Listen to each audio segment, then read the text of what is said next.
यदा यदा हि धर्मस्य ग्लानिर्भवति भारत अभ्युत्थानम् अधर्मस्य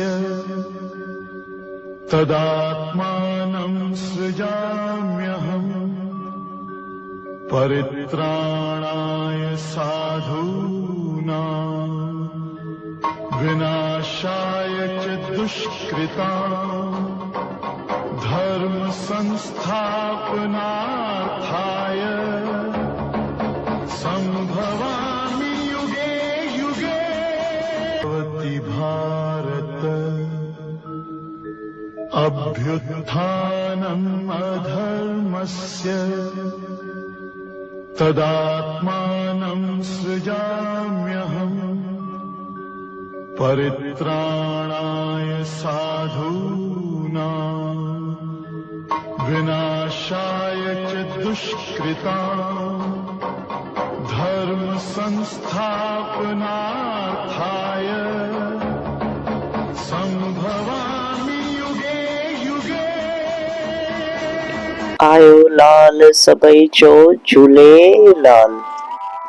असां ही सुझाव सिंधियुनि जी परिस्थिति खे ॾिसी करे ठाहियूं पिया। सिंधियुनि जी परिस्थिति ॾींहुं प्रति ॾींहुं ख़राब पई थींदी वञे ऐं सिंधी समाज ॾींहुं प्रति ॾींहुं घटि पियो थींदो वञे, जेका ॾाढी चिंताजनक ॻाल्हि आहे। सिंधी समाज बारूदी ढेर ते वेठो आहे, जेको कंहिंखे बि अहसासु कोन्हे। असां ही सभु ॻाल्हियूं ॾिसी करे सिंधी समाज एकता वारा कुझु सुझाव रखूं था। सिंधियुनि जी हींअर जी परिस्थिति पंहिंजे समाज जी ॻाल्हि आहे। शायदि केरु पंथ ट्रस्टी झूलेलाल साईं जो अवतार खणी सिंधियुनि खे एकजुट करनि। सिंधियुनि जा पंथ, सिंधियुनि जा ट्रस्टी जेके वॾे उहिदे ते वेठा आहिनि, झूलेलाल साईं जा प्रेमी शेवादारी महात्मा, उन्हनि खे बि निमाणी वेनती आहे सिंधी समाज एकता जी तरफ़ सां तव्हां सभिनि खे झूलेलाल साईं जो वास्तो अथव, जंहिं तव्हांजे पुकारण खां धर्म जी रक्षा जे लाइ अवतार खयो। अॼु उन धर्म खे बचाइण लाइ तव्हांखे झूलेलाल साईं जो वास्तो अथव। अॼु जी जेका सिंधियुनि जी परिस्थिति आहे उनखे गंभीरता सां खणनि। 5000 साल पुरानी संस्कृति खे इहे ई एकजुट करे सघनि था, इहे ई तारे सघनि था ऐं हिननि जी जवाबदारी अचे थी। स्कूल जो मास्टर ॿारनि खे जेका शिक्षा ॾींदो आहे, ॿारनि खे उहा शिक्षा ज़िंदगी भर जो सबक़ हूंदो आहे। तीअं ई सिंधी जा ट्रस्टी महात्मा पंथी असां सिंधियुनि खे जे रस्ते ते वठी वेंदव, उहो ई अचण वारनि ॾींहंनि में सिंधियुनि जो भविष्य आहे। यहूदी बि हिकु समय दुनिया जे अलॻि अलॻि राज्य में बिखरियल हुया। जॾहिं उहे हिकु थी करे हिकु मज़बूत देश ठाहे सघनि था, त सिंधी छो हिकु नथा थी सघनि। उहे सॼी दुनिया में 1 करोड़ बि कान्हनि, इन खां पोइ बि हू पंहिंजो वजूद ऐं पंहिंजी पहचान बि ठाहे वेठा आहिनि, छाकाणि त उहे एकजुट आहिनि। उन्हनि खे बि एकजुट करण लाइ उन्हनि जा धर्मगुरु ऐं उन्हनि जा लीडर हुया। ही सुझाव उन जे लाइ बि आहिनि जेके सिंधी समाज लाइ कुझु करण था चाहिनि। सिंधी संस्कृति 5000 साल पुरानी आहे, पर गिनती में अॼु आंगुरनि ते अची आहियूं। बुखारनो, सरस्वत, मीरपुरी नाले जी बि सिंधियुनि जी हिकु जाति हुई, जेका अॼु लुप्ती थी वई आहे। सिंधियुनि जी कुझु जातियूं धीरे धीरे घटि पई थींदी वञनि, जेका ॾाढी चिंताजनक ॻाल्हि आहे। अचो त पहिरियों ॾिसो सिंधियुनि जो इतिहास छा रही चुको आहे। सिंधु अखर हिकु संस्कृत अखर आहे, जेको सिंधु घाटी खां संबंधित आहे। हिंदू धर्म में जेके 4 प्रमुख वेद आहिनि, ऋग्वेद, यजुर्वेद, सामवेद, अथर्ववेद, ही 4 वेद सिंधु दरिया जे किनारे ते लिखिया विया हुया। माताऊं भेनरूं जेके सुहाग जो प्रतीक हूंदो आहे सिंदूर, इहो शब्द बि सिंधु घाटी मां खयल आहे। तव्हां हिननि ॿिन्हिनि वाक्यनि मां सम्झी सघो था कि सिंधी केतिरो पवित्र अखर आहे। पाण हिंदू भारत माता की जय वंदे मातरम चवंदा आहियूं, इन जी शुरूआत सिंधु जी धरती तां थियल आहे। ईरान खां वठी जम्मू कश्मीर, महाराष्ट्र हिकु समय सिंध जो हिस्सो हुयो। 1729 में सेठ भोॼूमल कराची शहर जी स्थापना कई हुई। सेठ भोॼूमल बंदरगाह जी शुरूआत कई हुई ऐं कराची खां वठी अलॻि अलॻि देशनि ताईं पंहिंजो वापार फैलाया हुई। ऐं हिकु समय में कणिक जो सभिनी खां वधीक एक्सपोर्ट कराची शहर मां थींदो हुयो, जेको अॼु ताईं कराची शहर जी बदौलत खां उहो देश हले पियो। हिंदुस्तान जो जेको हिंद अखर आहे उहो सिंधु घाटी मां खयल आहे। ऐं ॿियूं बि अनगिनत चङी क़ाबिलियतूं आहिनि सिंधी समाज जूं। 1947 में राजस्थान जो बंटवारो थियो, पंजाब जो बंटवारो थियो, बंगाल जो बंटवारो थियो, पर सिंध जो फ़ैसिलो हिकु तरफ़ सां ई रखियो। 1947 बंटवारे जे समय विधर्मियुनि बिना ॾोह ते सिंधु हिंदियुनि खे बिना कारण सिंध मां कढियऊं, जेके क़रीबन 8 लख खां वधीक संख्या हुई। अॼु ताईं पलायन जी सभिनी खां वधीक संख्या आहे। कहिड़ी बि सरकार कश्मीरी पंडित जो हमेशा जिक्र कंदी रहंदी आहे, पर सिंधियुनि जो कॾहिं बि इन मामले में जिक्र कोन कंदी आहे। 1947 में कुझु सिंधी ॿिए धर्म में हली विया कहिड़े बि कारण सां। कुझु सिंधी अलॻि अलॻि राज्य में बसिजी विया ऐं अलॻि अलॻि राज्य में बसण खां अलॻि अलॻि पंथनि में बि बटिजी विया। अॼु ही समाज ईअं पियो लॻे जीअं बिना माउ पीउ जहिड़ो थी वियो आहे। अॼु हिंदुस्तान में न ई कहिड़ो राज्य आहे, न ई वजूद आहे, न ई कहिड़ी बि सरकार वोट जे हिसाब खां हिन खे ॾिसंदी आहे, न ई सिंधियुनि जे लाइ कहिड़ी योजनाऊं निकिरंदियूं आहिनि। 5000 साल सिंधी संस्कृति जा अॼु 20-25 देश हुजणा खपनि, पर अॼु हिकु राज्य बि कोन्हे। अॼु उहो परिस्थिति अची वई आहे, चङनि सिंधियुनि खे, सिंधियुनि जे ॿारनि खे पंहिंजी मातृभाषा सिंधी बि ॻाल्हाइण कोन थी अचे। सिंधियुनि जे ॿारनि जूं शादियूं जाम लेट पियूं थियनि। कहिड़ी बि हिकु सिंधी न्याणी हिकु परिवार जे बराबरि हूंदी आहे। अगरि उहो न्याणी ॿिए धर्म में वञे थी त पंहिंजे हिकु सिंधी परिवार जो अंत थो थिए। उल्हासनगर, छत्तीसगढ़, गुजरात जे कुझु राज्य में कुझु सिंधी कन्वर्ट थी चुका आहिनि। उनजो हिकु वॾो कारण थी सघे थो सिंधी अलॻि अलॻि राज्य में बिखरियल आहिनि। अलॻि अलॻि राज्य में बिखरियल खां सिंधी न्याणियूं ॿिए धर्म में वधीक थी वञनि। कॾहिं सिंधी न्याणियुनि खे केरु मारे थो छॾे, कॾहिं केरु सिंधी ॿार खे थो मारे छॾे, कॾहिं केरु सिंधियुनि जो थो अपमान करे, कॾहिं केरु झूलेलाल साईं जो अपमान थो करे वञे, कॾहिं कहिड़ी सरकार सिंधी संत खे बिना ॾोह जे कारागार में बंदि थो करे।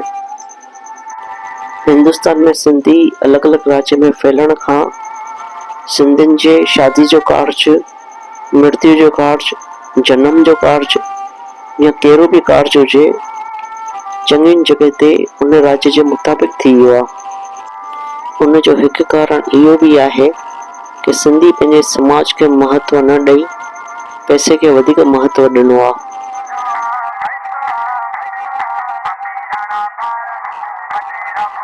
अगरि सिंधियुनि वटि पैसो आहे त सिंधियुनि छोकिरनि जी शादी छो लेट थी थियनि और सिंधी छोकिरियूं छो पैसे जे करे ॿी कास्ट में थी शादी करनि। मैं 25 साल की हूँ और एक वर्किंग लेडी हूँ। ही समाज अलॻि अलॻि राज्य में फैलियल आहे ऐं अलॻि अलॻि पंथनि में बटियल आहिनि।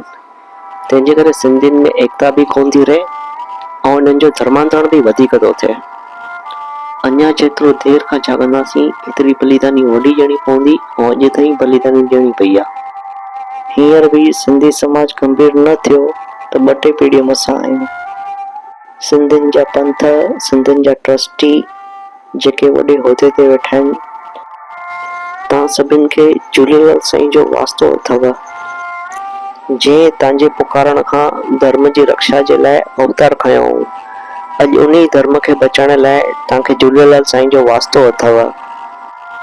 अॼु जी जेका सिंधियुनि जी परिस्थिति आहे उनखे गंभीरता सां खणनि।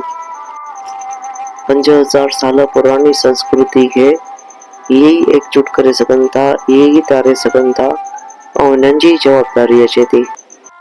छाकाणि त सिंधी समाज बिना मापी जहिड़ो थी वियो आहे। यहूदी बि हिकु समय दुनिया जे अलॻि अलॻि राज्य में बिखरियल हुया।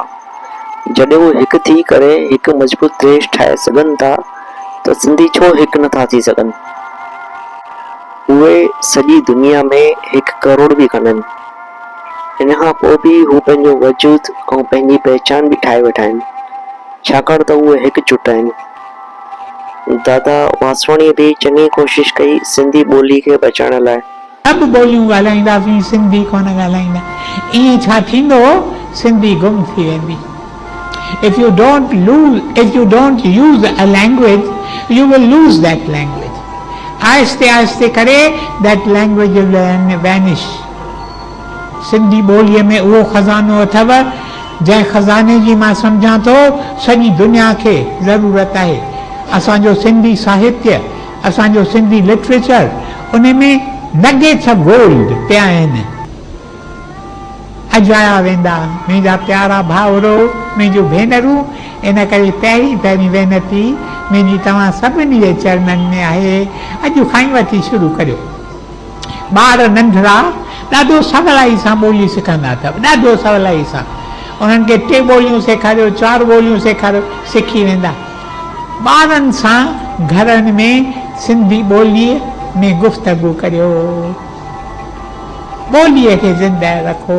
ॿोली अथव असांजे क़ौम जी पार, ॿोली अथव असांजे क़ौम जो प्राण। जे प्राण हलियो वियो त इंसान घणो जताव करे सघंदो। चङनि ॼणनि जा सिंधियुनि जी एकता जे लाइ अलॻि अलॻि वीडियो ठाहे सुझाव अचनि पिया, पर उनजी शुरूआत कीअं थियणी खपे, कीअं केरु अमल में थो खणी सघे, उन जे लाइ असांजी बि इहा हिकु कोशिश आहे। अचो त हाणे ॾिसूं पंहिंजी सिंधी संस्कृति खे बचाइण लाइ कहिड़ा कहिड़ा क़दम खणी सघूं था। सभिनी खां पहिरियों झूलेलाल साईं पंहिंजा इष्ट देव आहिनि। झूलेलाल साईं सिंध जे शिदात कोट में प्रवचन कयो पियो, जेको पंहिंजे धर्म में अटल रहंदो, मां उन सां सदाईं गॾु आहियां। इहो प्रवचन झूलेलाल साईं जे हर मंदर में लिखल हुजणो खपे। झूलेलाल साईं जे हिन प्रवचन खे पढ़ण खां उन सिंधियुनि जो धर्मांतरण में अंकुश बि ईंदो ऐं सिंधियुनि में एकता बि वधंदी। पंहिंजे सिंधी समाज में बि धर्म जा नियम हुजणा खपनि, उनमें सिंधियुनि जो वजूद बि रहंदो, सिंधियुनि में एकता बि वधंदी, धर्मांतरण में बि अंकुश थींदो ऐं ॿियूं बि चङियुनि ॻाल्हियुनि में फ़र्क़ु पवंदो। तव्हां ॾिठो हूंदो कुझु माण्हू पंहिंजे धर्म जे नियम खां ई हलंदा आहिनि, तीअं ई पंहिंजे सिंधी समाज में बि धर्म जा नियम हुजणा खपनि। अचण वारनि ॾींहंनि में अगरि कहिड़ी सिंधी न्याणी जी ज़िंदगी बर्बाद थिए थी या कहिड़े सिंधीअ जे मथां अत्याचार थिए थो त उनजो जवाबदार केरु थींदो। अगरि धर्म जा नियम हूंदा त कुझु तकलीफ़ूं पंहिंजो पाण ई परते थी वेंदियूं। हर आर्तवार ते झूलेलाल साईं जो सत्संग थियणो खपे, इन खां सभु सिंधी गॾु बि थींदा ऐं सिंधियुनि में एको बि रहंदो।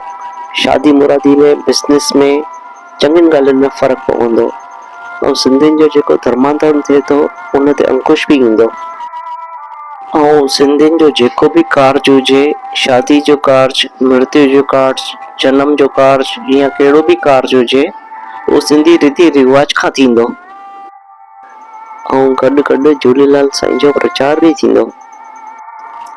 पंहिंजे सिंधी समाज में बि चङनि पीरनि जनम वरितो आहे। साईं टेऊंराम, कंवरराम साईं, स्वामी लीलाशाह महाराज, दादा लेखराज, इन्हनि बि चङा चमत्कार कया आहिनि।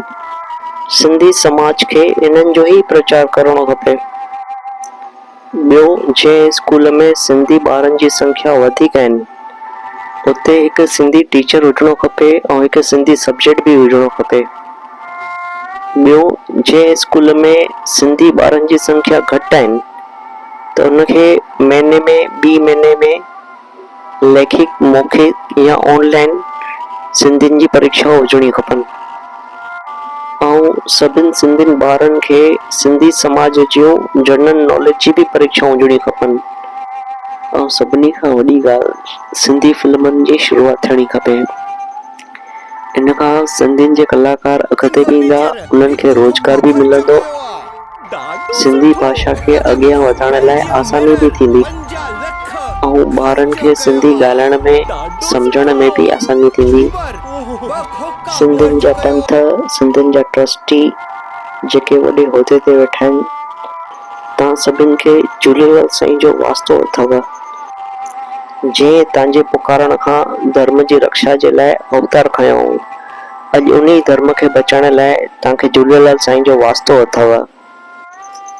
5000 साल पुरानी संस्कृति खे इहे ई एकजुट करे सघनि था, इहे ई तारे सघनि था ऐं हिननि जी जवाबदारी अचे थी। उसी प्रकार से जीवन जीता था। माननीय नरेंद्र मोदी साहिब जी खे भी अॼु जी सिंधियुनि जी परिस्थिति खे ॾिसी करे उन्हनि खे बि चिंता आहे, सिंधियुनि खे छा करणो खपे।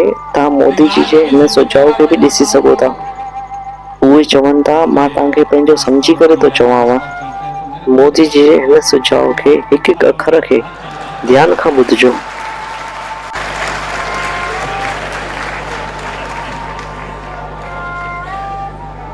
पकवान कौन खिलाएगा?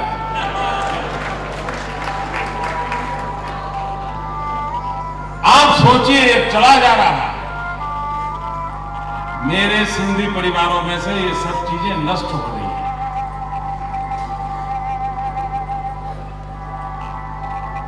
क्या ये हमारी जिम्मेवारी नहीं है कि हम इन विरासत को बचाएं? मैं कई बार मेरे मित्रों से कहता हूं कि भैया अहमदाबाद में कभी तो सिंधी फूड फेस्टिवल करो।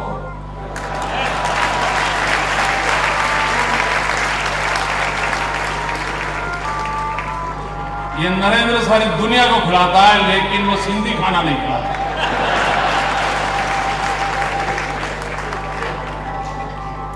मैंने कहा मैं मुख्यमंत्री के नाते नहीं, अपनों के नाते आपके साथ बीच में बातें कर रहा हूं, क्योंकि मैं इतना मिलजुल करके आप लोगों के बीच में पला बढ़ा हूं, इसलिए मुझे पता है। आप युवा पीढ़ी को जाके कहिए, उनसे पूछिए सिंधी का परंपरागत पहनाव क्या था, क्या पहनते थे।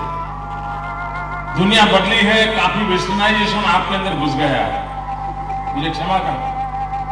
सिंधी भाषा में बोलने वाले परिवार कम होते जा रहे हैं, मां बेटा भी अंग्रेजी में बोल रहे हैं।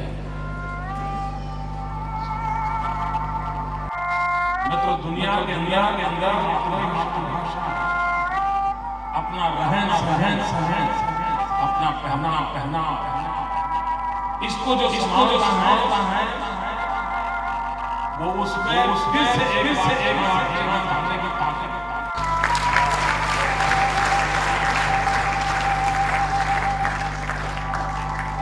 और एक समाज के नाते आप इकट्ठे हुए हैं, तो मेरी प्रार्थना होगी कि एक बार संकल्प करके जाएं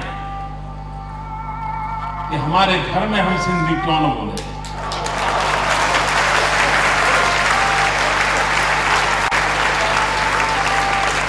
हम अमेरिका में हो, हम हांगकांग में रहते हो, हम चाइना में गए हो, कहीं पर भी गए हो, क्यों न हो। और उस सिंधी भाषा की, अपनी भाषा की एक ताकत होती है। मुझे अडवाणी जी एक बार सुना रहे थे, बेनजीर भुट्टो यहां आई थी, तो उनकी फॉर्मल मीटिंग थी, सारे प्रोटोकॉल रहते हैं, लेकिन जैसे अडवाणी जी को देखा, बेनजीर सिंधी में चालू हो गई और पूरे माहौल में उन दोनों के बीच में इतना अपनापन था, इतनी खुलकर के बातें हो रही थी। अब देखिए ये भाषा की कितनी ताकत होती है। अगर हम उसको खो देंगे, व्यवसाय के लिए अंग्रेजी जरूरत होगी, जरूर इस्तेमाल कीजिए। और 10 भाषाएं सीखे, कौन मना करता है, सीखनी भी चाहिए। ये हमारे सुरेश जी के साथ आप बैठिए, वो गुजराती बोलेंगे तो पता नहीं चलता है कि कभी सिंधी भाषा भी जानते होंगे। इतनी बढ़िया गुजराती बोलते हैं, बहुत अच्छी गुजराती बोलते हैं, एक शब्द इधर उधर नहीं होता। प्रसन्न हूं इस बात से, लेकिन ये मेरे मन में है। यहां देखिए सिंधी सम्मेलन है, किसी के शरीर पर सिंधी कपड़े नहीं है।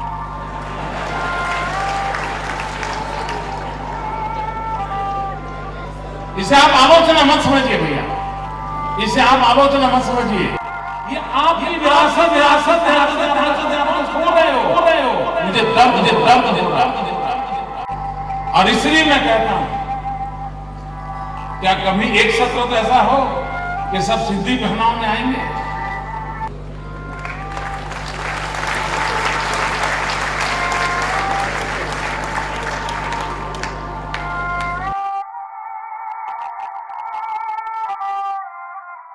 सभु सिंधी हिकु ई आहियूं ऐं सभिनि सिंधियुनि खे अॼु जी परिस्थिति खे गंभीरता सां खणणो खपे।